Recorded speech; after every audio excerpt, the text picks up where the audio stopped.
It's the Comedy Company Video with Mark Mitchell, Glenn Robbins, Marianne Fay, Ian McFadden, Kim Gingell, Chris Keogh, Russell Gilbert, Javon Chute, Paula Gardner, and Peter Rothorn. Welcome to the Kafka Sports Oval for the elimination rounds in the 1988 Public Service Olympics. First event on the card, the 8-hour rat race. Competitors getting ready now. Warming up. Here is the starter getting ready. The starting signal. There's the starting signal, but I believe there's nobody there yet. Moving into position now. Getting into position. Ready for the starter's gun. And off they go. Racing now, running strongly on the outside is Blaney in the lead, challenged by Agostini. And here's the first team rated lead time this year. The year marathon is progressing over the Ebros. Thanks, Tony. In the 25th year of the marathon now, most of the marathon team are bunched up behind the departmental head Alan Carstairs, who has seniority and, of course, cannot be overtaken. Second in line is Barbara Walsh. She's managed to hold on to that position for a while now, but looks like having no hope of getting in front of Carstairs. Holds the post, but wait, Carstairs is down. Yes, he's collapsed. This is the chance for the lead on the field against the promotion. And now in on the Young. Back to you, Tony. Well, yeah, it's still team break over here at the 8-hour rat race. All ready to start again. And away they go. Blaney's racing in the lead on the outside. Let's take a look at the hop, step and jump. Thanks, Tony. This, of course, is the public service version of the hop, step and jump, where one person does the hop, one does the step, and the other one does the jump. And that looks like a very good score for the Department of Restructuring. Now the field events. A few moments ago, Dexter Miles tried out on the range distance for the briefcase toss. Beautiful throw there, and Ronald McKenzie set a new record for the foam throw. And back to you, Tony. Closing minutes of the 8-hour rat race and the affirmative action leg of the event. The men stop and the women jump in. And away they go again. Let's cross over the relay. Thanks, Tony. Well into the second 100 metres of the relay now. And Ferguson of accounts just coming up to the first battle change. He's there. And he signs it in. Malcolm South countersigns it. Now, Ferrer snatches the requisition form. He fills it out. He puts in all the details. He signs it. Malcolm checks it. He countersigns it. It's authorised. And he stands it and he's away. Thanks, Tony. And the final bit of the day, the 5 o'clock dash. And they're off. And boy, what a burst of speed. I think the Australians have every reason to be proud of these competitors. And come the public service Olympics, I wouldn't be surprised to see them win the Monte Carlo. Campbell, thanks. No worries, love. Oh, Hello, look who it is. Remember me? Yeah. I never forget a face. I tell you, I've had a lot of faces in my cab. You know what? I've come to the conclusion, people are absolutely mad. They really are. I have had people absolutely throwing themselves under my car the other day, and the rubbish bins are driving me, Barney. That's what the nature strips are for. The speed traps are another thing to contend with. I mean, I'm going up to mine. And the police, what are you doing? Stop here. Let me out down. Please let me I'll out just down. turn the cab around for you, darling. Down. No, it's all right, no problem at all. Just turn it round, that's the way. But honest to God, you know, I say to myself, what is happening to people these days? Where are they going? Where are they going to? Oh, thanks very much. Thank you. You don't want the change? No, thanks. That'll be fine. Okay, well, you have a nice day. Take care. Might see you again sometime.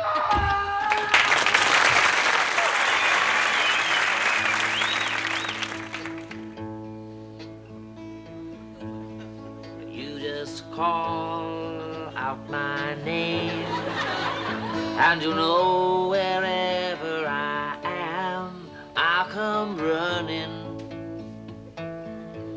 to see you again. James! Not now.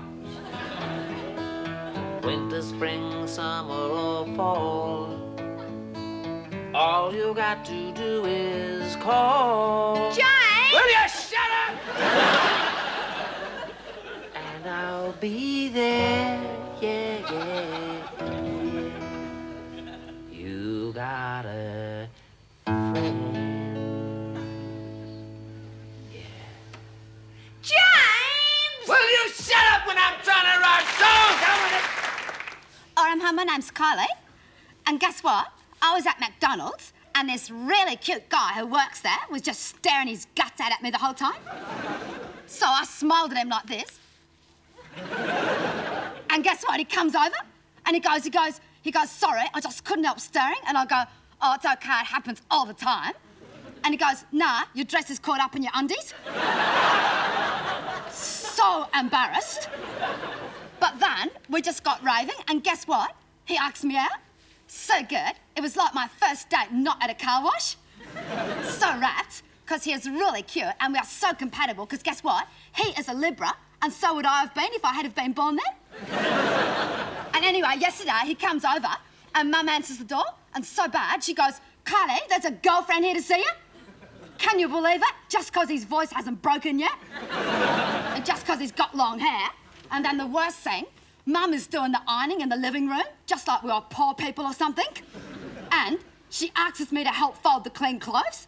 And right in front of Stephen, I have to help fold her underpants. Oh, so off, because, you know, you have to, like, take an end each, take a hike to the opposite ends of the room, and walk back and meet each other in the middle. And I had to fold Dad's Y fronts in front of him. Oh, Fanny, and they're all yellow. Oh, so bad. And guess what? He saw my bra, and it's padded. So embarrassed. And then, guess what? Gran comes in, and she can't hear anything. And I go, Gran, this is Stephen. And she goes, oh, hello, Megan. And I go, no, Gran, it's Stephen. And she just goes on and on about what a beautiful name Megan is. And then she goes to him, you look just like Princess Di. Fair income, I was just going to break her head. So to get out, we took a stupid dog for a walk, and fair income, it was the worst thing. The dog drags the whole way like this. You know, and it just does poo the whole way. And then the worst thing is, it tries to get with other dogs. I was so embarrassed. So we came home, and we go into the other room, just to be alone and everything. And we're just about to get with each other. We're going like this, and Adam comes in, and he goes, I've just come in to get a book, so we wait till he's gone. And then we go, and he goes, just got to put the book back. So we wait.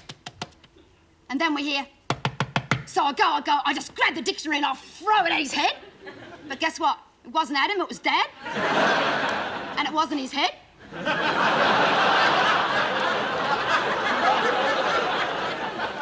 His voice was nearly as high as Stephen's. He was really mad. So we just went to the movies to see this horror film, and it was so good, because when it gets scary, you can just go, ah, and sit on the boy's knee and just get with them. And there was this really scary bit where the monster just rips this girl's head off, and I grabbed Stephen, and I start getting him like crazy, and it was great, because he was such a good kisser. And then I remember Stephen was sitting on the other side. It was someone else. I was spewing, because whoever it was an excellent kisser. Fanny, I ain't gonna practice like mad now. See ya.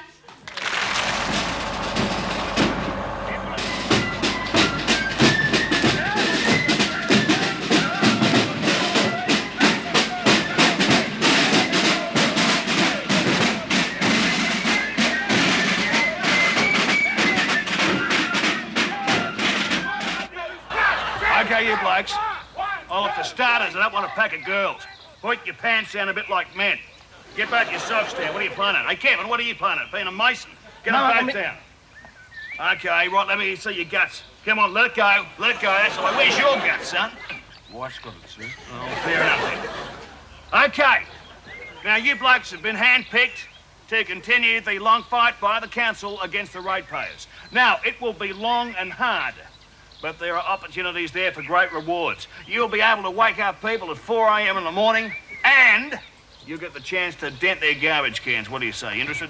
Yes, sir! Come on, flatten the lids. Let me see you. Come on, flatten it. Come on, go for it. Come on, give it all you got. Don't be a girl, son. Go. Come on, flatten that lid. Oh, come on.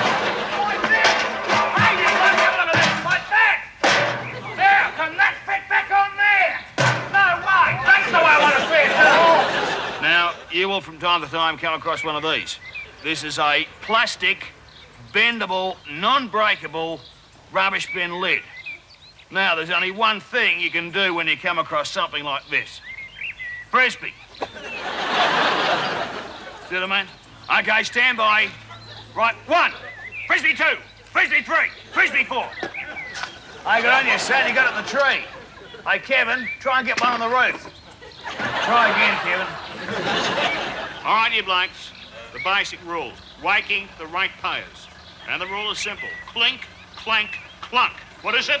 Clink, clank, clunk. That's right. You clink the bottle in the bag.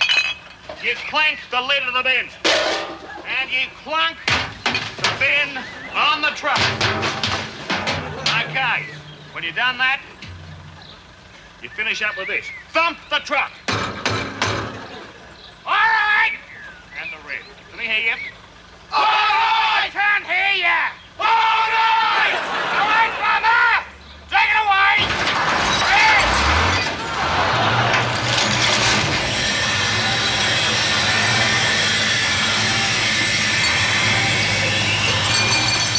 Rightio then. All right, here's blokes. Let's hear a bit of whistling. Come on, louder. Okay, come on. Let's go. A bit of a jog. Come on.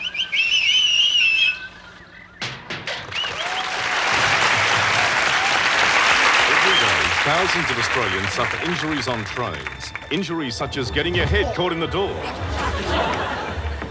accidentally sitting on umbrellas, people reading newspapers, being spiked by knitting needles, being deafened by news and radio, being crushed in the rush for a seat,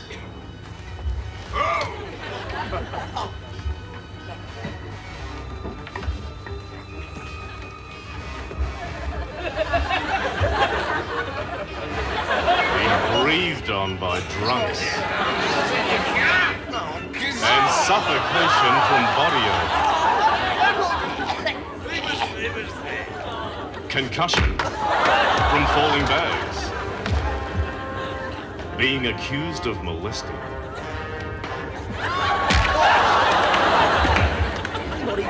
being bored to death by another passenger, Councils are the problems of all the suburbs.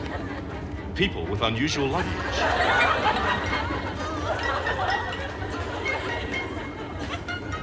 being attacked by vandals,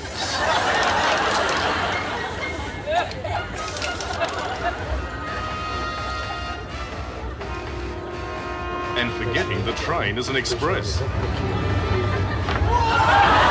So let's play it safe on trains. He was a man who was often seen as a pillar of strength to his friends and, of course, to his family. He worked tirelessly with junior cricket, bringing about the first premiership for the Glen Iris under-16 Paps. He was not only working in footwear, but he was keen in footwear. And it was this enthusiasm that brought him to the top of his career.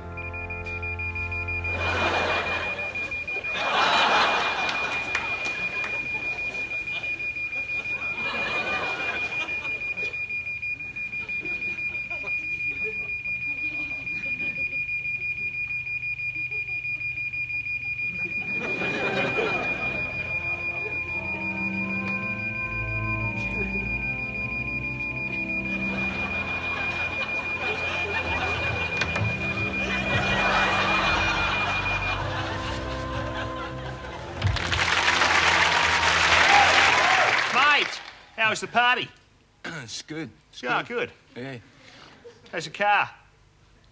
it's good. That's good. Was, yeah. No problems then? No problems. Oh, good. You got the keys for me? Yeah, I've got the keys. Oh, good. Can I have them? Yeah, right. Yeah, Where is it, out the front? yeah, it's out the front. Beauty. Thanks, But, mate. not out the front here. Oh, yeah? Where then? Out the front of Peter's place, Peter's place? Brian's place, and a bit out the front of Reg's place. What happened, mate? Nothing happened, no. It's just that I had a bit of a problem with the brakes. With the brakes? Yeah. What was the problem with the brakes? Well, it's just that the pedal wasn't exactly where I thought that the pedal was. Colin, what happened to me car? Nothing. I was like, I was Durban up Baker Parade, right? Yeah. Then I slammed it back in the third. Yeah. And down back in the second, doubling the clutch. Yeah, but really, really carefully. Oh, no.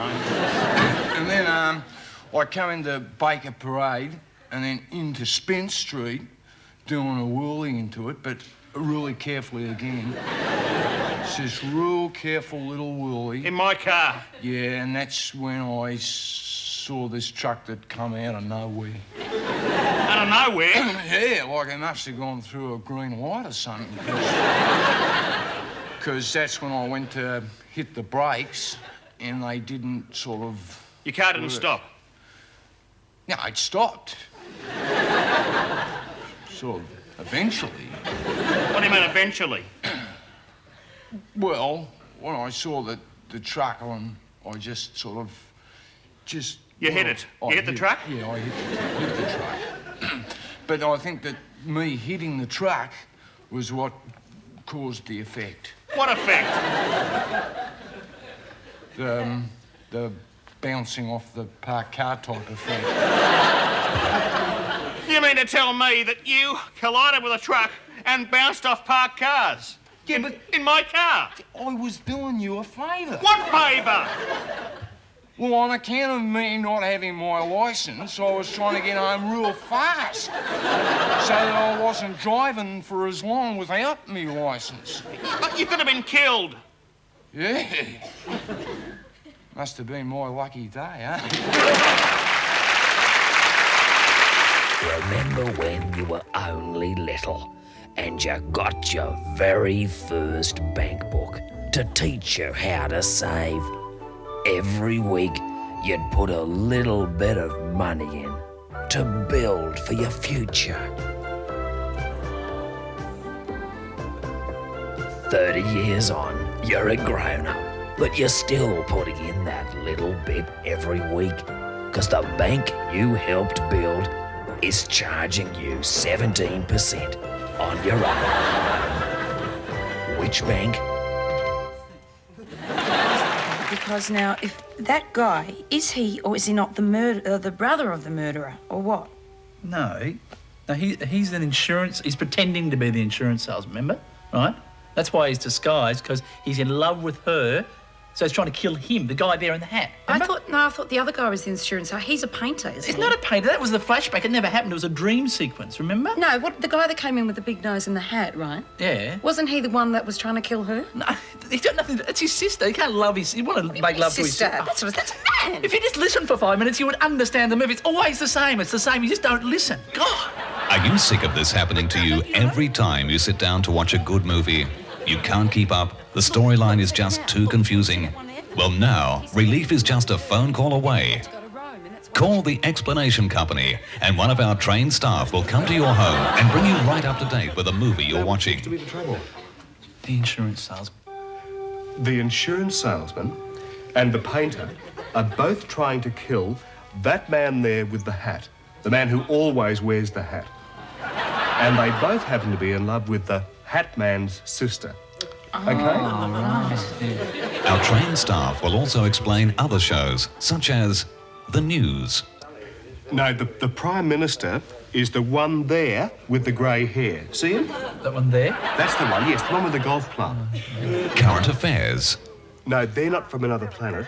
They're the people who claim they saw the UFO. They look like it. Yeah, they do, don't they? And even children's shows. That cat is actually an echo of a distant time where warriors used to dress up in animal skins to perform an orgiastic ritual in honour of the fertility goddess or the moon goddess. What's he doing now? I'm not altogether sure, but I think he's trying to teach you how to tell the time. Yeah. So call the Explanation Company 24 hours a day or join the club for year-round service. The Explanation Company. You'll need us one day.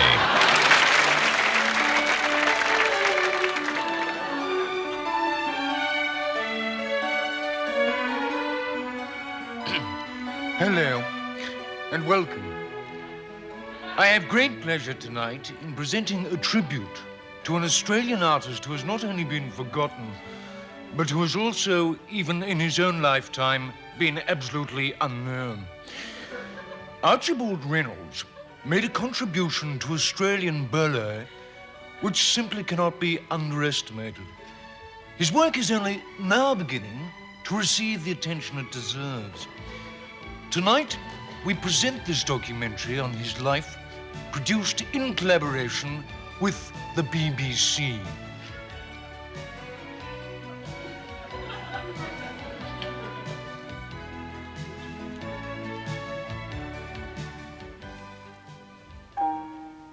Archibald Reynolds was born on the 1st of April 1900. He was the son of Cecil and Agnes Reynolds, successful glue manufacturers of Pleasant Hills. The young Archibald was a beautiful child with a mass of fair, curly hair. Even as a boy, he loved to dance and would invent ballets of his own on the lawn.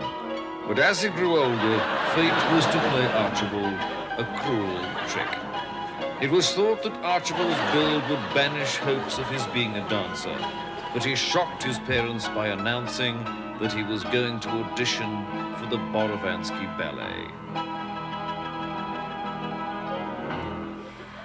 I remember I was in my first year and we all thought we were frightfully lucky to be in the company. And there was a boy who used to come along every day wanting to join. Of course, there was no hope, but he would come along every day, and the teachers would throw him out, but the next day he'd be back again. Well, his enthusiasm, like everything else about him, was enormous. He drove them mad writing letters asking for auditions. Well, they tried to talk him into doing something else with his life, but all he ever wanted to do was dance. I think persistence was his greatest quality. In fact, it was his only quality. Failing to gain a place in any Australian ballet school, Archibald took the inheritance from his parents who had died of embarrassment and embarked for Europe. Here he danced his way across the continent while being rejected by ballet schools in Paris, Berlin, Moscow, London, and Rome. Home once again, Archibald determined that he would from then on form his own company and stage his own ballets. This rare footage, filmed out of doors, depicts his ballet, The Dance of Joy. Narcissus is hunting in the forest. Overcome with the beauty of nature, he dances a dance of joy to the coming of spring. He then sees a woodland pond and catches sight of his own reflection. Cupid, hiding nearby, fires an arrow, striking Narcissus and causing him to fall in love. Narcissus dies, but the dance of joy lives on. The ballet was not a success.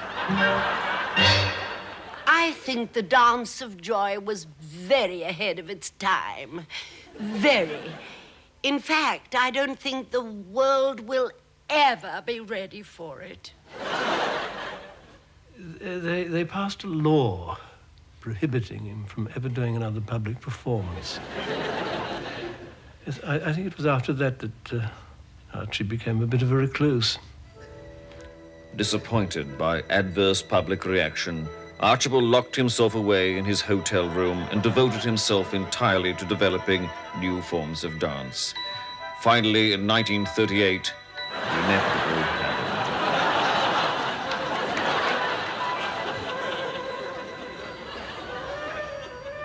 Today, the only monument to Archibald James Reynolds is this tiny, almost insignificant grave tucked away in a corner of the Pleasant Hills Cemetery. But this year, on the 50th anniversary of his death, the Australian government has commissioned a new ballet dealing with his life. The lead role is to be danced by Australian shot put champion Rodney Pock. The title of the work, that phrase which so aptly and so completely sums up the life of Archibald James Reynolds. born to dance.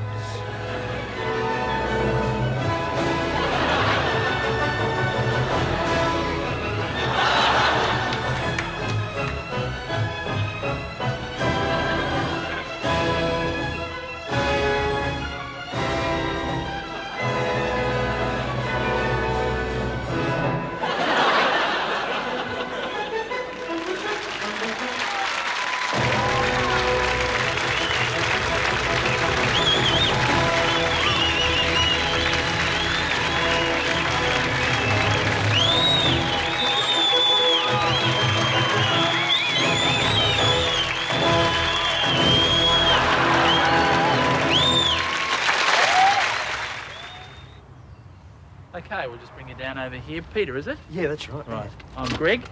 Hi, Greg. Now, Peter, is this your first lesson? No, I had a couple lessons a few years back. Yeah. Okay, let's have a bit of a look at you. Right. You can tee up just here. Right. Grab yourself a 3-wood, and we'll have a bit of a look at your stance and your grip. Just grab yourself a 3-wood there. Yep. Alrighty. Nice and easy, nice and relaxed. Lovely. Good. Oh, mongrel!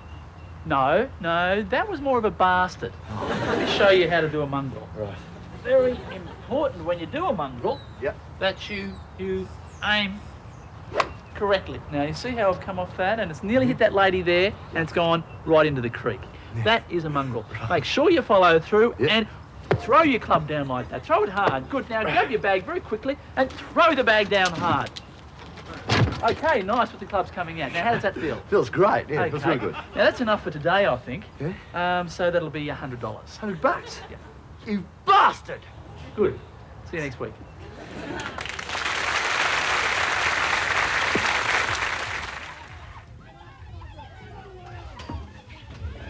Hey, Barry, fight. That's right. Come on. That's the way, mate. That way out. Come on, out. That's right.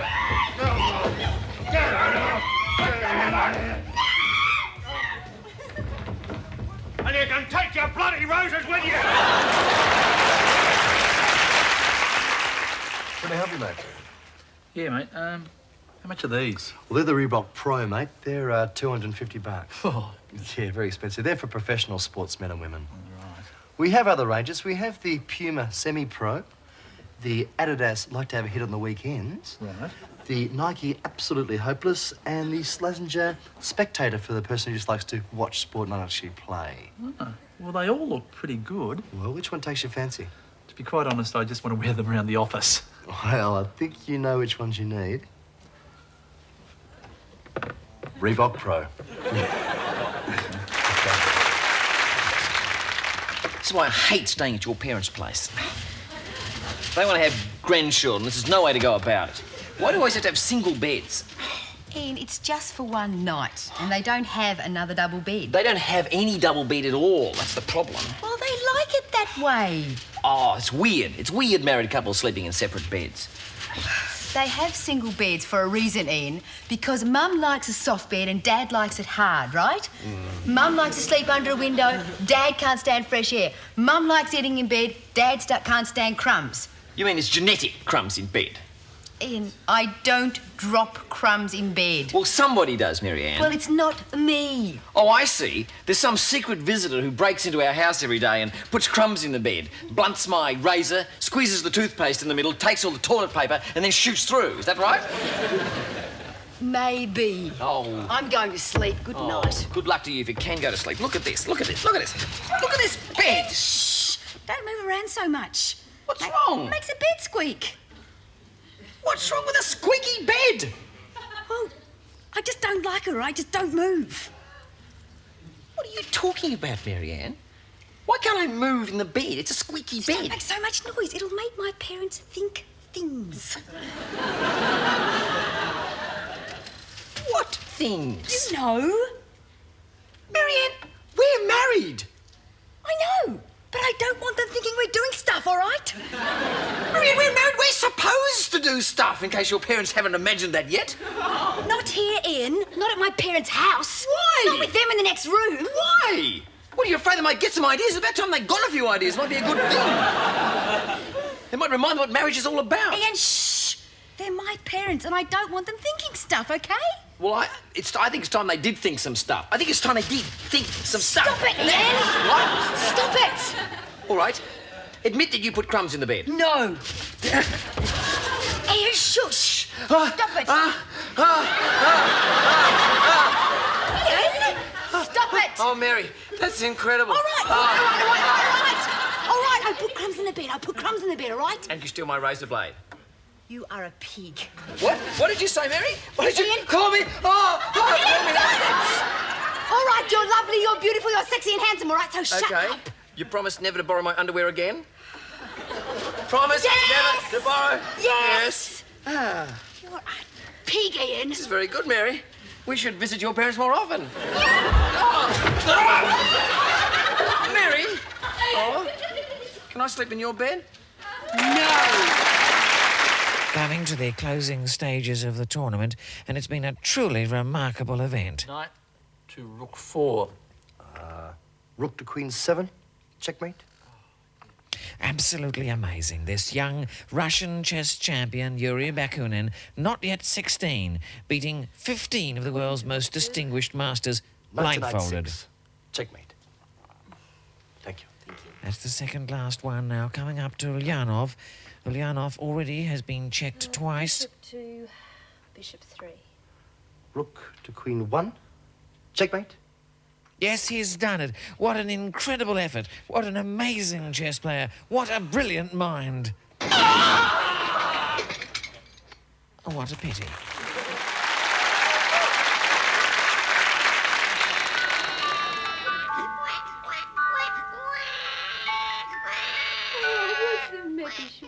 Buggle, are you all wakey? Wakey. I've been screaming my head off for half an hour. You've got some visitors, yes you have. What? These are your relatives. What? Oh, no. Goody. Oh, my God. Wah! Help! Aliens! Help! Get me out of here! Wah! These are your aunties and uncles. You mean I'm related to this freak show? This is a horror movie. Wah! He's very clever. Look at his tummy tom. It's called a stomach, moron. Chubby little thing. What? You should talk, fatso. This little piggy went to market. This little piggy stayed at home. This little piggy had bread and jam. Get out of it. Back off. Come off it. I'm bald and red, and all I do is eat and excrete. Just like his father. Yeah, like I said. Look at his tiny little feet and his tiny little hands. He's just like a miniature person. Well, what did you expect, a potato? I think I'd better change you. Yeah, so could you all please leave? Oh, come on. This is private. Do you mind I don't stare at you when you're on the toilet? Oh, this is embarrassing. Everybody got a good posse. I wouldn't want you to miss anything. This is worse than the grand final. I should sell tickets. Are you going to have him done? Done? Done? What done? What are you talking about? Oh, there we go. Oh, nice and dry. How about a kiss for Auntie? Oh, no. Help. Cruelly to children. Child forced to kiss an auntie. Yuck. A smugger. Give him to me. Now here's the beard rash. Hello, love. He's had garlic for lunch. Who's a good little bloke, eh? No, put me down. You want to go up? No, Do you please, want to go not up? that. Oh, no, not Up this. we go one. Oh, no, sugar. Up we go two. God. And three. No. God, I hate that. You thought I was going to drop you, didn't you, eh? I'd like to drop you, you big lunk. You got a bit of wind, love. No. You got a bit of wind? I got a cerebral hemorrhage. Put me down. Here we go. I'll squeeze it out of you, eh? As they say, one good throw-up deserves another. Waiting. I know, she's there. She's still pushing. Hello, gentlemen, how are you today? Oh, you want some grapes? Here, take a bunch. Doesn't matter. It's nice for you to come and wait for the baby with me. You know Marika, she's 11 and a half months pregnant, mate. We're waiting. Sometimes I think the baby's never gonna come. At last, Marika, she goes into labor, and what happens? She's in the labor for 3.5 weeks. I can't believe it, mate. It's so painful, because, you know, I got to unload the truck all by myself. And I got the back, you know. I don't know. Marika, she's having the contradictions. You know what I mean? Pushing. The doctor, he said, wait a minute.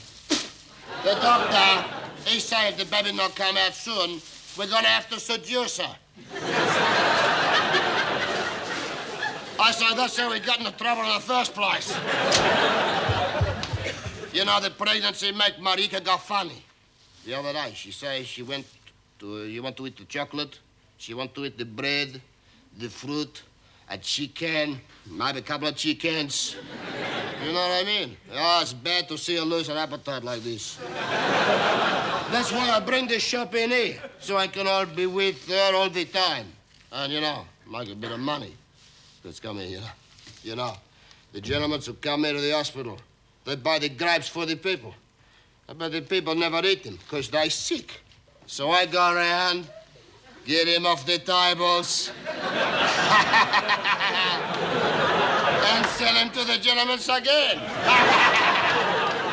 You know, mate, I sell these grapes 5 times today already. However, the trouble is, you know, everyone here is sick. I think I picked up a wog. But doesn't matter. Marika is in the delivery room. Oh, you know, I was in there for 3 weeks, but I had to come out. Terrible noise, you know. Not Marika. It's Aphrodite, my mother. Like this. Ah! She moves in 3 weeks ago. As soon as the contradiction starts, she started to scream. She sleeps at the foot of Marika's bed. She wants to look after her, you know. The doctor not like it, because when he tries to touch Marika, my mother bites him on the leg. Because she wants to make sure the baby's all right. You know, the doctor, he showed me what to do when the baby is born. Have a look at this, mate. Because what you do, you gotta get the umbrella, the cord, you know, and you gotta tie him. No, don't do it like that. I'll do like this. Here's the cord. Have a look at this. Beautiful. Just grab the cord like that, put him through the machine. What is that, Agape? The baby. The baby's here. The baby's here. Agape, tell me, what is it? Is it a boy baby or a girl baby? Is she a boy or is she a girl? What's happened? Tell me. Mr. Nicolettis, you Yes, have ma'am. a fine pair of sons. Oh, couple of boys! Oh, but look. Oh, beautiful!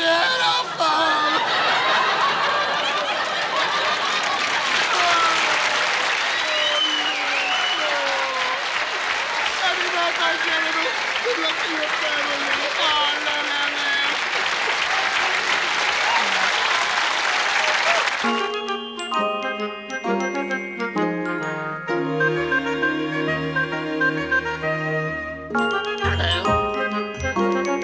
Are you ready for a story? Well, have you washed your hands?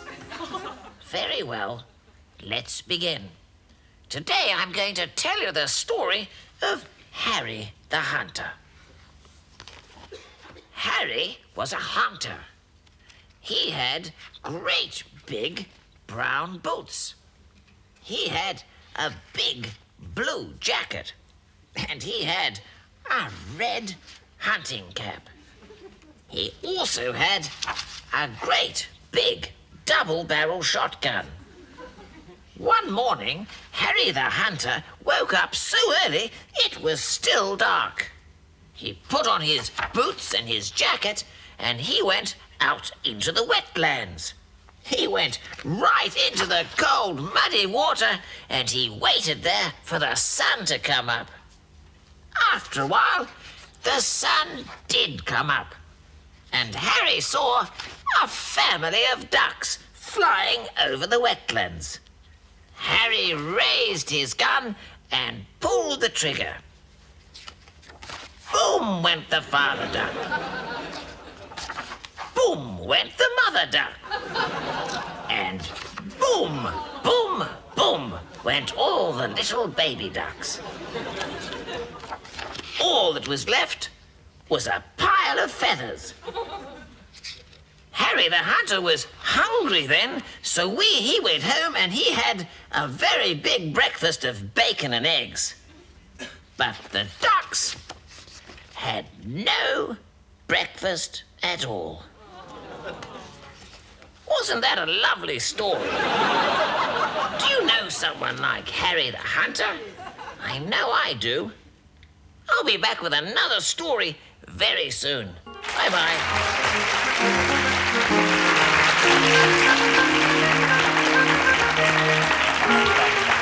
Remember years ago when things went wrong, you used to run to Mum.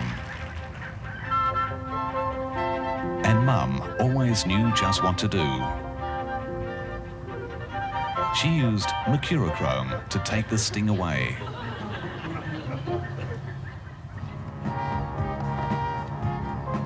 Today, times have changed, but one thing still remains. Mercurochrome is still there to remind us of those years gone by.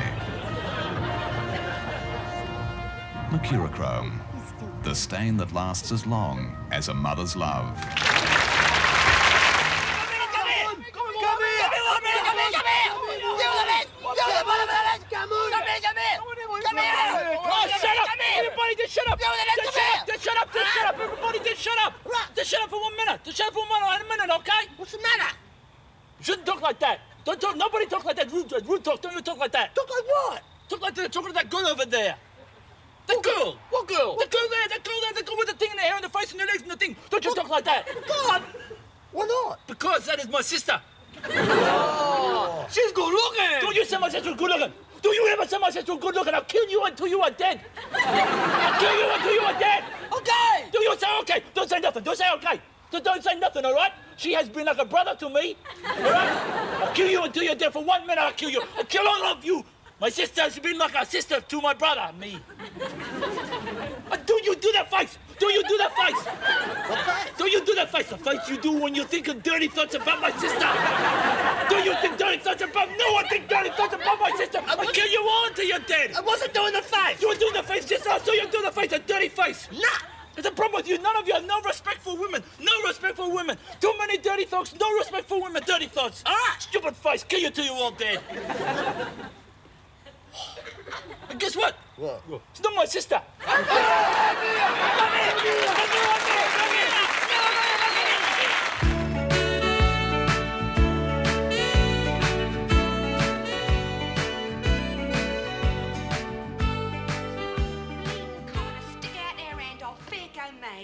Charlie, where are you?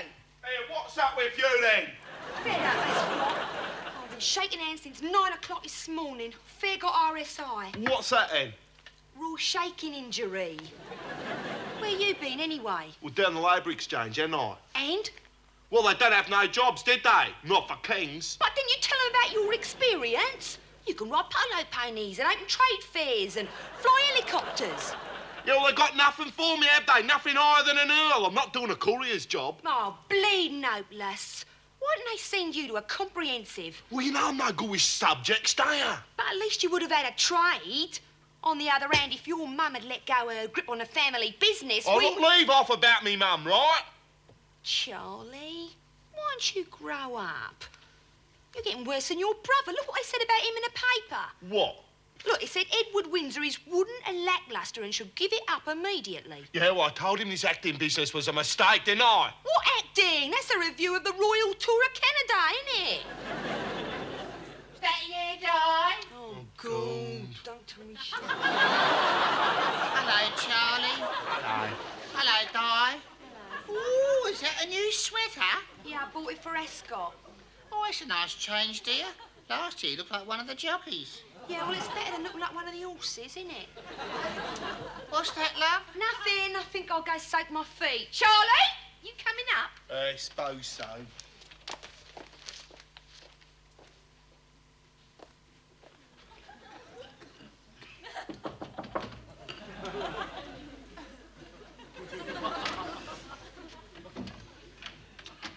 my dear. Dad, what are you doing here? You know you're not supposed to come here no more. I had to, lass. I'm in a spot of bother. Well, Dad, you'll get me into trouble. Sarah, I just want you to have a bit of a word with her indoors on my behalf, like. Just try and smooth things over. Dad, it'll do no good. We'll have a word in Philip's ear, then. It's big enough. He'll understand. All he understands is that you managed to get your face plastered all over Fleet Street Press. Now, look, Dad, I'm on a good wicket here. I don't want you going ruining it for me. Now, don't you take that attitude with me, my girl. These Windsors ain't so posh. I'll leave it out. Oh, blimey, there's someone coming. Typical bleeding pipes are frozen again. Well, wasn't you a plumber? What's he doing here? You must be balmy bringing him in. Mum will crown you if she finds out. Well, she won't find out, will she, unless you tell her? Just get him out. Oh, no. Hello, Hello, Hello, loves. Has the mail come then? No, Grant. I'll bring it up when it does. Oh, who's this nice young man? He's a plumber come to fix the pipes. Oh, they asked him to stay for tea. Will you stay for tea? Oh, sorry, I must be going. Oh, please, I'd like it if you stayed for tea. Grant, not now. Grant.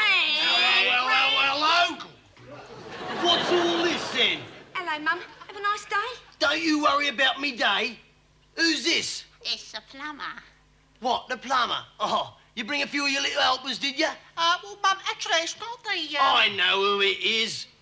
Didn't I say you were to come here? I was hoping, Mum, like you might have me back. What, have you back after all your shenanigans? Oh, go on, Mum, he didn't mean it. Well, I suppose I could have you back on one condition. What's that, Mum? Well, you were a pipe major in the army, weren't you? Oi, Mum! Why don't you hop on up the stairs and fix the pipes like a good little boy? Oh, thank you, Mum. Much appreciated. That was grand, Mum. Thank you, Mum. Well, we have to look after our family and our race. Well, what race is that, Mum? Well, the 2:30 at Ascot, Colin. Let's all go down the booze and have a bit of fun.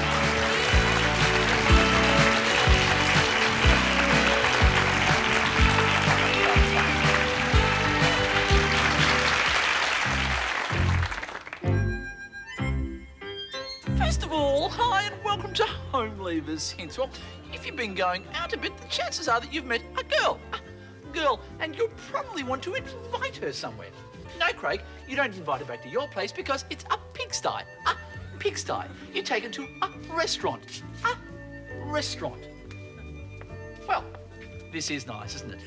Okay, Craig, let's see you enter the restaurant. No, Craig, we wait for the waiter to seat you. And always remember, it's ladies first, Craig. Ladies first.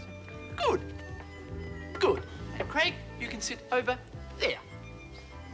And don't forget to bend the knees. Bend the knees. Good. No, Craig, don't fight with the waiter. He's not stealing your wine. He's only going to open it for you. Good. And here are the menus. And what do we do when we read the prices on the menus, Craig? No, we remain calm and pretend we have lots of money. Good.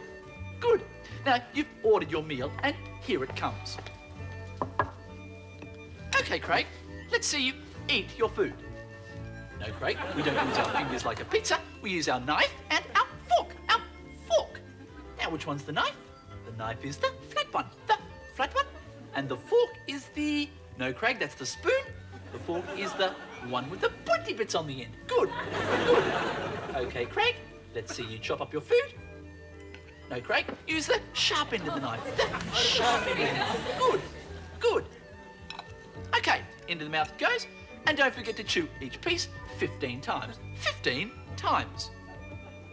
No, Craig, we don't count on our fingers. We do it in our head. Good. Now it's time to make some conversation. Always remember to have no food in your mouth at the time. Good. Now, what do we do if we don't like something on our plate?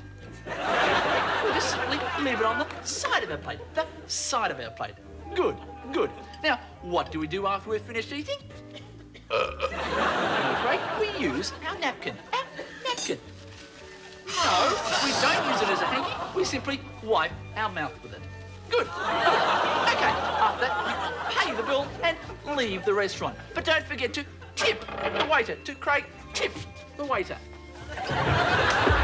Good. That's visiting a restaurant. So see you next time on Home Leavers Hints.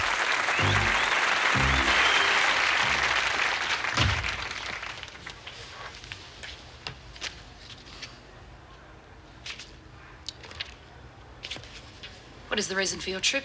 Oh, just having a bit of a holiday. Have you anything to declare? No.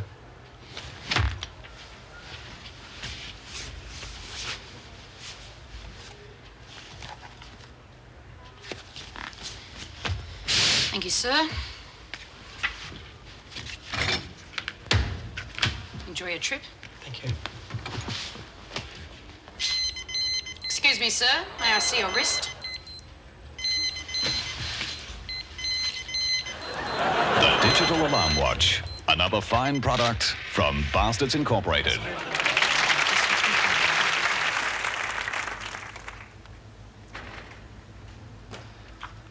Carol could be your next door neighbour. In fact, she probably is. Unbeknownst to her friends, Carol has a problem that she's never been able to talk about until now. For in this house behind me, the first ever self-help group has been set up to help Carol and others like her. Hello, everybody. My name's Carol, and I'm a compulsive renovator. 3 years ago, I moved into a house. I thought it was just an ordinary house, and like most of you will probably understand, I thought I'd just do a little bit of renovating. I never thought it would happen to me. It's just started with a bit of painting, plastering, even a bit of tiling. Then I started knocking out walls, re-stumping. Next thing I knew, I'd put in a mezzanine. How did this affect your domestic situation? Well, badly. I was renting. Carol's story is typical of many of those who've come here seeking help.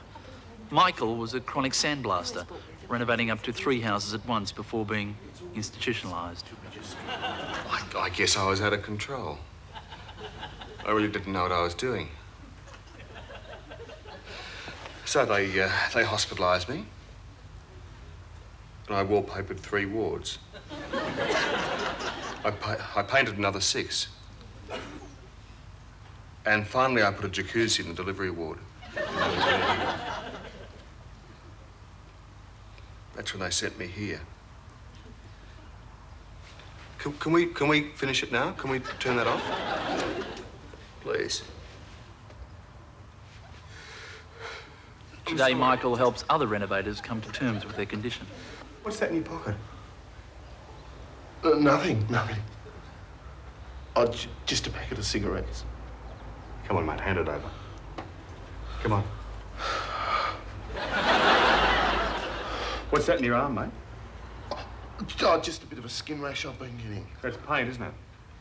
You've been painting, haven't you? Yes. We'll have a talk about this. It's okay. Come on. I really need help, mate. I know. Come on, we'll talk about it. People in our society do a bit of renovating from time to time. The problem is that a few become addicted. How do you know when you're addicted? Well, I knew when I looked out my kitchen window and there was 7 hot tubs. Unfortunately, although only a small number of people become hooked on renovation, the number is on the increase. And we may soon need a lot more centres just like this one. Tim, I want you to tell yourself, this room doesn't need painting. Say it. This room doesn't need painting. No. Mean it. Really mean it. This room doesn't need painting. Good man. But you can put a lovely pair of French windows in there. And look, what we can do is we can extend out that way and we get a view of the whole thing. And let me do it, let me!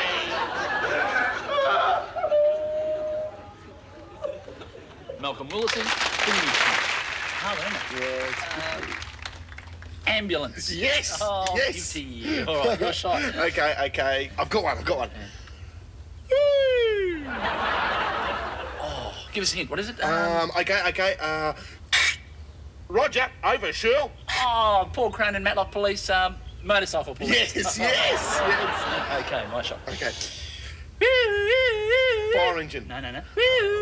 Military police. No. Half time at the footy. No. I'll give you a hint. Okay. Dog squad. No. Naval police. Right, I get another shot. Okay, hard one. Mm-hmm. Ling ling ling ling ling ling ling ling ling ling ling ling ling. Oh no. Mr. Whippy Van. But that's not an emergency vehicle. Isn't it? No. You knew that guy was lying. Whoa, he must be doing 200 clicks, mate. At least quick the siren. Yeah, all right. Our siren. Yeah, that is our siren. No, that's just... No. I always do the siren. It goes, ooh, ooh, ooh, like the start of Star Trek, right? Ooh, right, and then you don't do that. No, you drop the octave down. It's a G bass, up a fifth, throughout the middle. No, you're thinking of Summer Holiday with Cliff Richard. Oh. You know.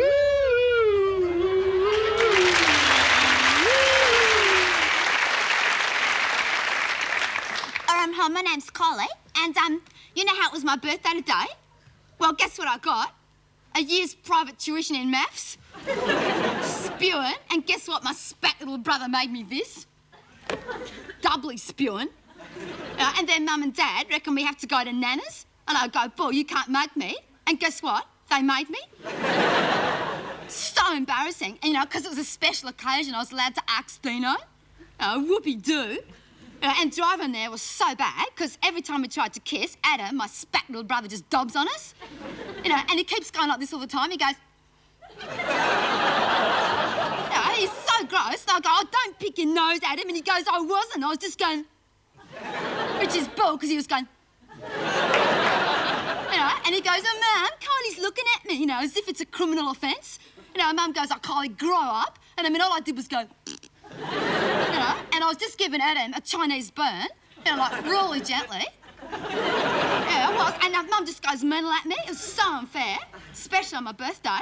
And then the worst thing, Dad starts cracking jokes. And my dad, he cracks the worst jokes. Like when we go past the cemetery, he goes, "Oh, the dead centre of town. People are dying to get in there." You know, and we go...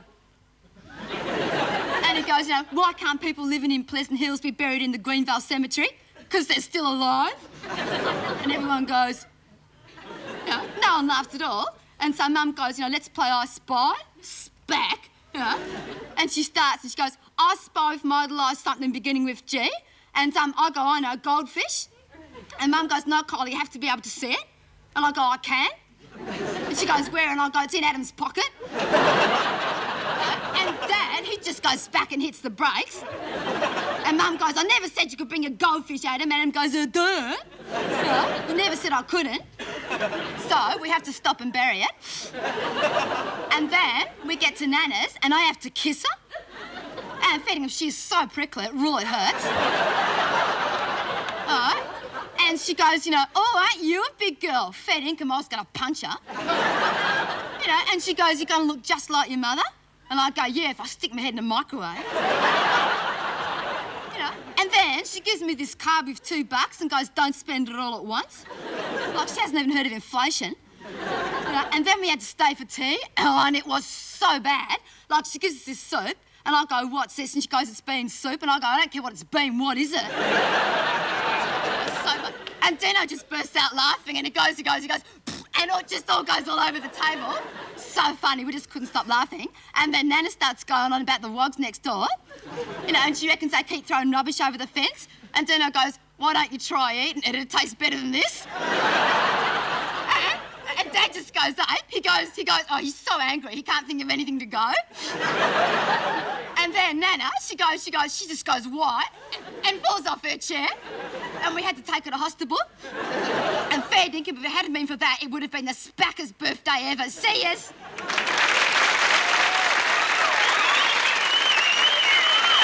Hey, Cuddles. Yeah, what? Where's Cutie Pie? Haven't you heard? He spat the dummy. You're kidding! He got 3 hours in the bouncing-net. Nothing but prunes and mash. Dirty, rotten screws. What about Snooks? No good. What happened? He lost his appeal. Lunchtime tomorrow, he goes to the chair. The rats. Hey, here comes lunch. Great, I'm so hungry I could eat a Gigi. Ah, yuck.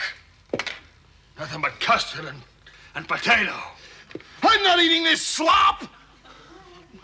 I want some good food. Come on, feed me. There's only one thing to do. What? Hit the bottle. Yeah.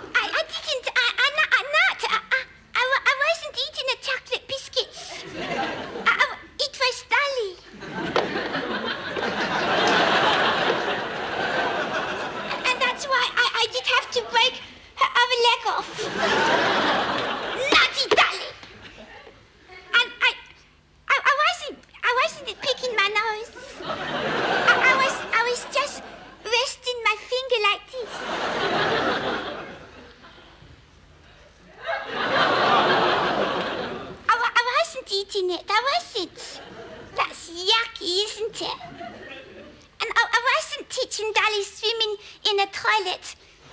She did just fall in. And doesn't matter.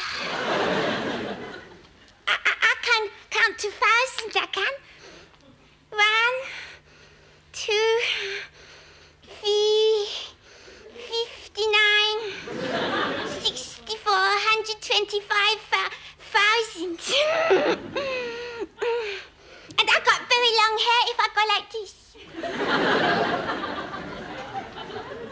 Want to see my Dolly's bosoms?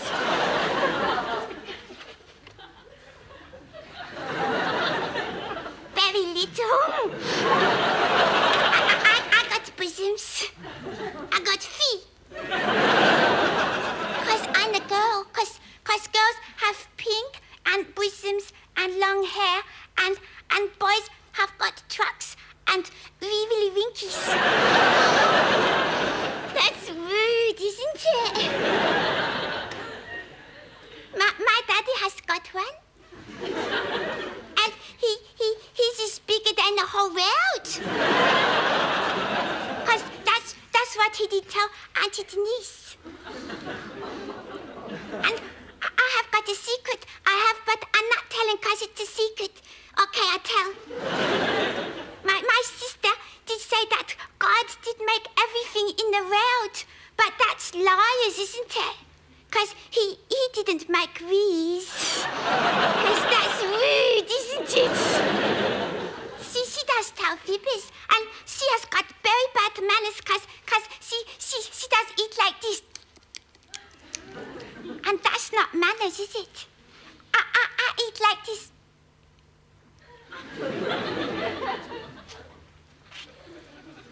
And she did tell on me, and I wasn't doing anything. I didn't. She started it because she did look at me. And I didn't punch her in the nose. Her nose did this. It just did get in the way when I was going like this. And do you know what my Dolly is thinking? She's thinking, shut up. And bottoms. That's rude, isn't it? And she's thinking, bums. And vomit. And wheeze. And belly button. She does think it's funny. It's not funny, Dolly. And I didn't mean to take a chicken from the fridge and put a nappy on him and sun lipstick and tie a string round his tummy and take him for a walk outside in the mud. I didn't mean to. It was an accident. Come on, chicken. Come on, chicken. Oh, Mummy, I wasn't. It was the chicken. Not the chicken. Not the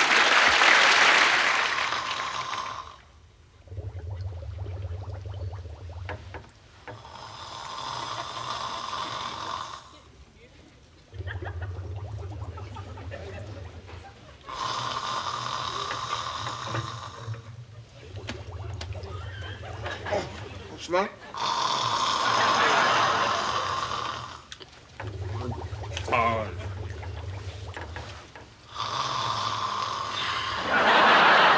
Wake up, will you, Frank?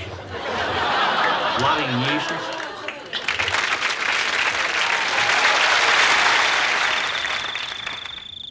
Hi, Col. What are you doing out here?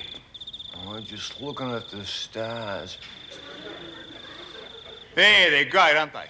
Yeah, they're fantastic. I could just stand here and watch them all day. You know all the stars, do you, Col?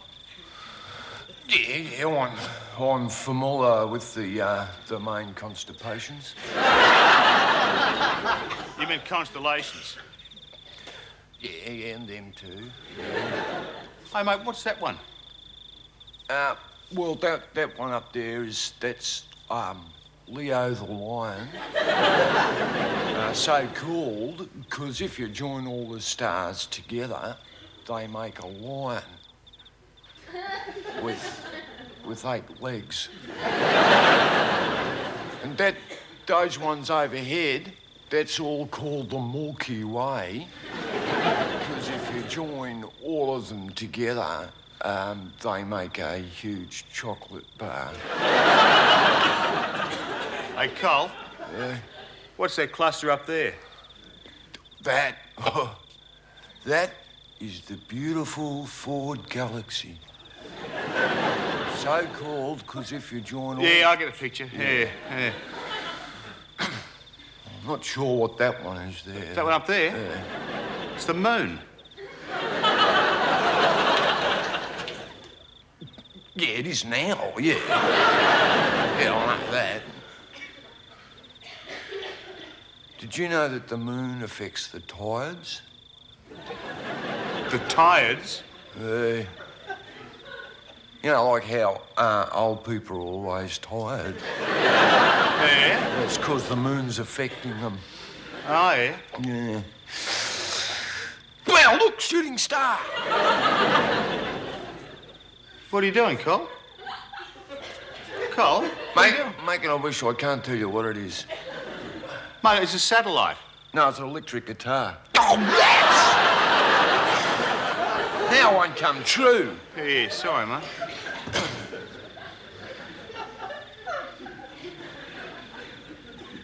Do you want to realise something? What? Well, the light from some of them stars out there takes millions of years to arrive on the Earth. And that's them travelling at the speed of light.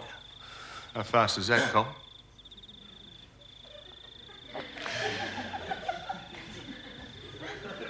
Well, you know, Peter's E.H. Holden with the lowering blocks and the... Yeah? Not quite as fast as that, but pretty fast. Hey. You know, just standing out here, like looking up at the stars, it just makes you feel sort of insignificant. Yeah? Just to think that out there on those stars, there's, like, life so advanced in their intelligence that they would make us feel stupid. Yeah, sort of hard to believe. You know, if you know all about the stars, you'll never get lost. Why's that? 'Cause, like, the stars are like this big compass. So you'll always know, like, which direction you are facing in. Really? Which direction were you facing?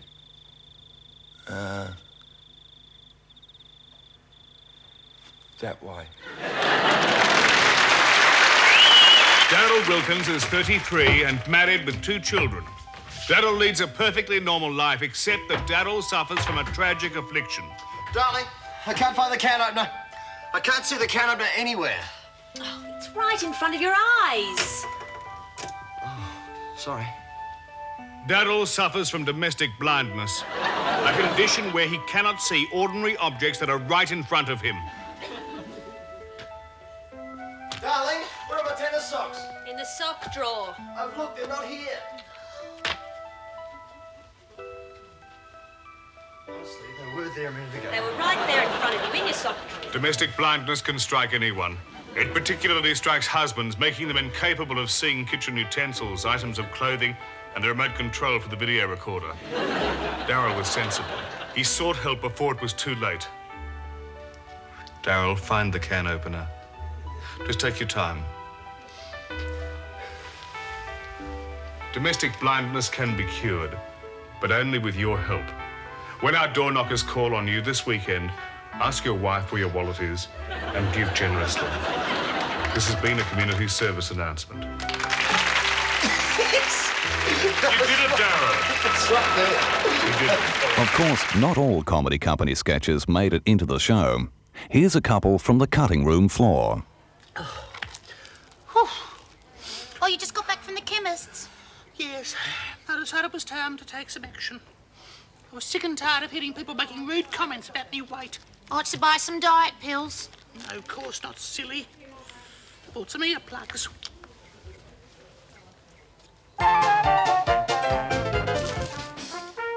friends called me chubby until I switched to thinnets.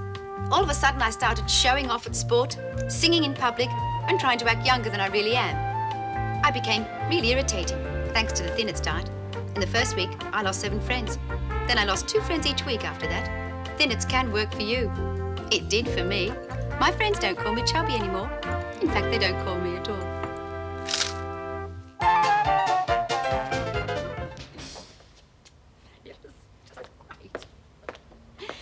It could just be any boutique in one of the more fashionable suburbs.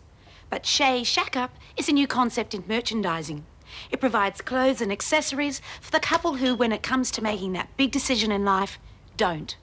We have a range here of de facto designs. There's the tracksuit bottoms with windsheeter and hand stained with red wine. Oh, that's lovely. At the top of the range, we have this de facto compendium. Unisex jeans, complete with motorbike pillion passenger style grease trim on the legs. Large woolly jumper purchased on Contiki Tour of Greece, 1979. And Ugg boots. Shay Shack Up also specialises in giftware to make that non-event a special event. For example, there's the exclusive Shay Shack Up dinner service. It consists of unmatching plates and, of course, that saucer inscribed with the timeless motif of Victorian railways. There's the set of 5 Vegemite jar glasses, the splades, and if you're prepared to spend that extra bit of money, there's a pair of matching electric kettles, neither of which actually work.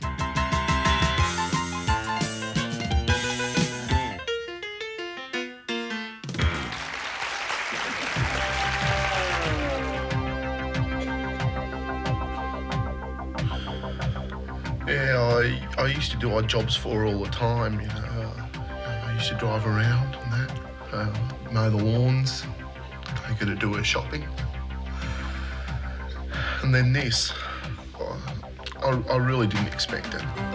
The case of a sensitive young man whose world was turned upside down by something that you'd least suspect. A birthday present.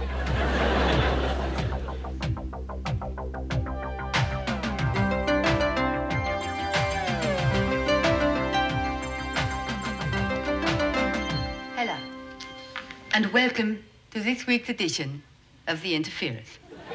Tonight, the case of Tim Smith, who recently turned 20. It was something Tim was looking forward to, particularly the gift he would receive from his grandmother. You know, I got a video from me mum and dad and a cardie from me girlfriend. And then there was Gran's present, you know, and I was really looking forward to it. And when I opened it, yeah, there it was. And what was it that Tim received? This. A bottle of fig jam. I was so humiliated in front of my family and friends, my girlfriend, you know.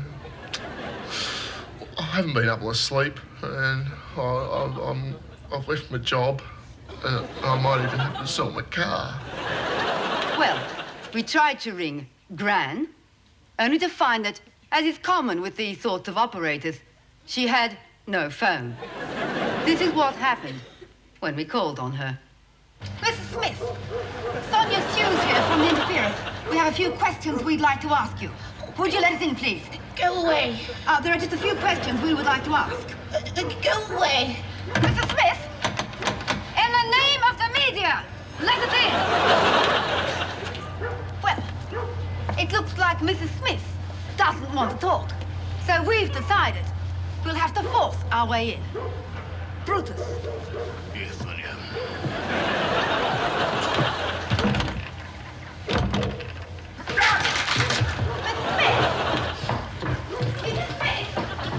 Is it true that you have given people fig jam every year for the last 5 years? I thought they liked Do you hold a degree from any recognized cooking school?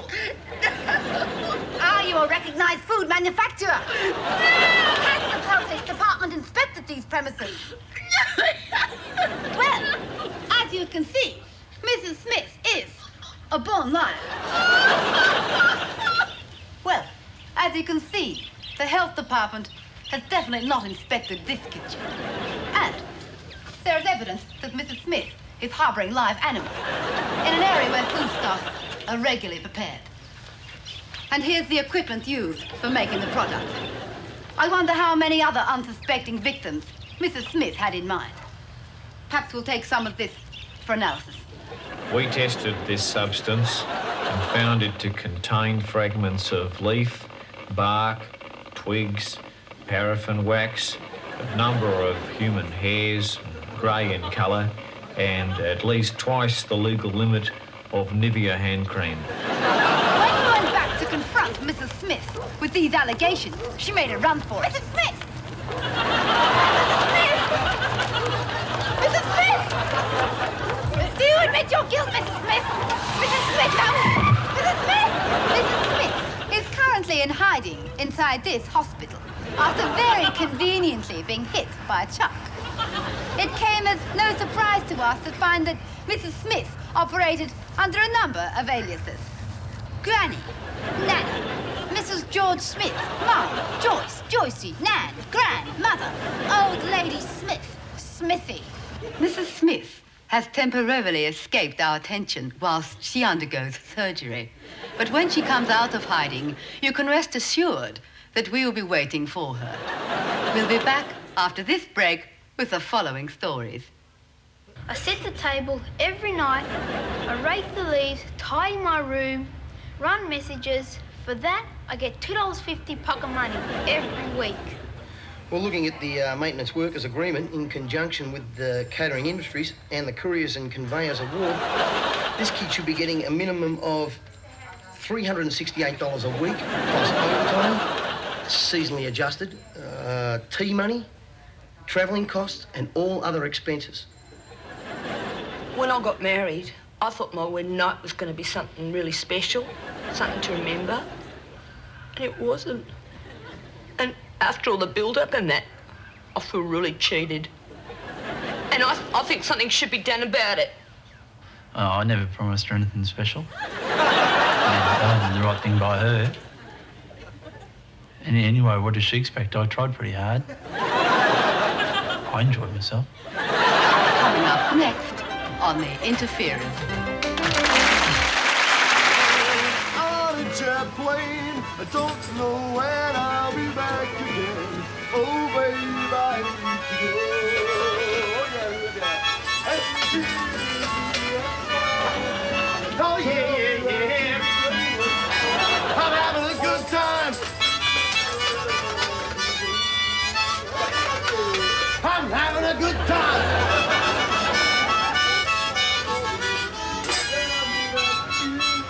The minute you walked in the joint, I could see you were a man on distinction, real bad splendor, good looking, so refined.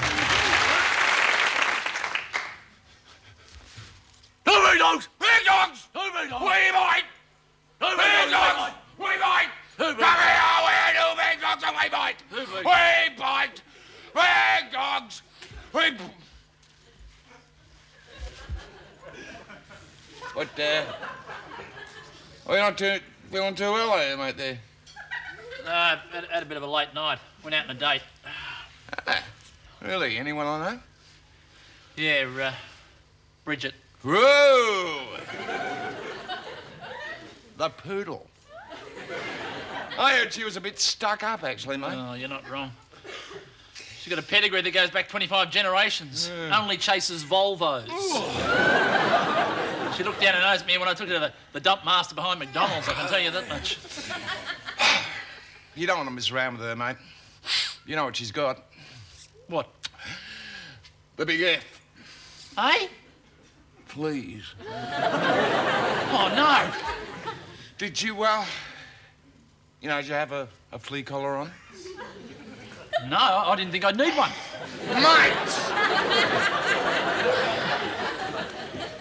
Mate, that's what they all say, but you know what they say in the ad? I mean, if it's not on, it's not on. Well, luckily, I didn't go too far, you know what I mean? You didn't? No. Well, she's got all these kinky ideas. Such as? Oh, well, mate, it's a bit embarrassing. Oh, come on, I'm your mate. Come on, tell me. Well, she wanted to do it in private. In private? Yeah, like inside the house, you know. That is really kinky, that one. No, I mean, I told her, I said, why can't we be like normal dogs, you know? Find a nice crowded place outside, like a shopping centre or a car park, and go for it. But she didn't want to know about it, did she? Actually, mate, have you ever seen humans do it? It's weird, isn't it? I've seen them copy us a couple of times too. And then they turn the hose on us. Yeah. Mate, I tell you what, I think I'm onto a good bit, you know, good wicket with that new piece down at number 7. Not the little brown and white one. Yeah, that's right. Yeah, I've been round there a few times now. Won't be long before she falls under my spell. I'm sorry, mate, but I've got some bad news for you. Don't tell me I've got the wrong sex again. No, mate, the wrong species. It's a guinea pig. I thought she just had an accent. Oh, no wonder I couldn't understand a word. Gee, I'm glad you told me. I was going to go around there again tonight. That's the trouble with you, mate. You should take more time developing your relationships. It do take time. Oh, yeah. How about that love affair you had with your owner's leg? Shut up! It was just a little crush. Oh, yeah, little crush. I saw you. Go for it. Hammer and tong. Away you go. Shut up! As far as I'm concerned, I've had enough of relationships. Yeah, me too. There's a lot better things to do than chase females. Yeah, like chasing a stick. Yeah. Barking at cars. Yeah. Digging holes.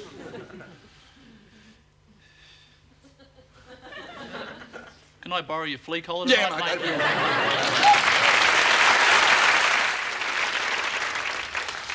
I hate this. This is the worst idea anyone ever had. And it'll do us good to get some fresh air. If I want fresh air, Marianne, I can open the window. I don't have to drive out 100 miles into the country and slog across a muddy field and try and pitch a tent on the piece of rockiest ground this side of Beirut. Where are the matches? In that bag. Oh, Marianne, look. They're all wet. They're useless. Sorry, Ian, I had a jar of pickled onions in there and the lid must have come off. Oh, fantastic. Now we're going to freeze to death. Sorry. And stop complaining. Other couples have fun when they go camping. But can you explain to me in what sense this could be fun? How could it be? Am I missing something or what? It's good to get back to nature. Why would you want to get back to nature? We've spent the last 5,000 years trying to get away from nature. Millions of people have died. Scientists have died for their beliefs, trying to create new technology. We've had revolutions and inquisitions and battles of independence. People have undergone torture just so we don't have to live in tents. We've finally got the technology to put people on the moon, and what do we want to do? Go and sleep on the ground again. And it'll make you appreciate how good it is at home. I know how good it is at home. I can picture it vividly. I can see a bed and a warm shower and a book I can read. Instead, I'm sleeping on the ground in the middle of rocks with wet clothes, and there's nothing to eat but one can of baked beans. Well, sort of. What do you mean, sort of? I forgot to bring the can opener. Fantastic, and I'm starving. I've got some Tic Tacs. Tic Tacs? Marianne, what kind of person comes camping with a can of baked beans, some pickled onion and some Tic Tacs? I thought you were packing the food. I thought it was packed. What's in that bag? Well, my toner, my moisturiser, my cleanser. I can't stand it. I can't stand it, Marianne. This is the last time we ever do this. Why can't we go to a motel? Ian, stop complaining. Look, I found it's a very nice dry location, didn't I? Dry. Can you imagine how hard this thing is? How did you find this spot? What's it meant to be? There's something over here that just feels like a trunk of a tree. I can't sleep. I can't go to sleep because the whole thing digs into me when I try to roll over. What digs in? This root or whatever it is. Well, chop it off. Did we bring anything to cut with? Yes, in there. Oh, wow. Relic of your Boy Scout days, no matter. All right. Ow! What was that? Clank. plank, Marianne? Marianne, when you put the ground sheet down, was there anything under it? Some bits of wood, some metal stuff.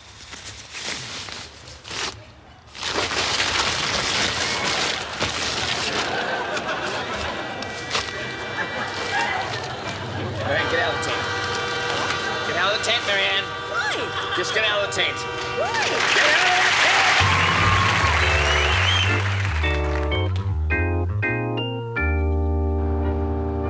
Boys, your Uncle Arthur isn't today, and have a guess what? I'm off to the snow in a beautiful bus, and I met some gorgeous kiddies on the way out there, and we sang songs, and here I am coming out the door to the beautiful snow, and doesn't it look marvellous? There's bits of snow everywhere. And I wandered over to where they had the marvellous little taxi trucks, and I said, can I give you a hand putting those up on the roof there?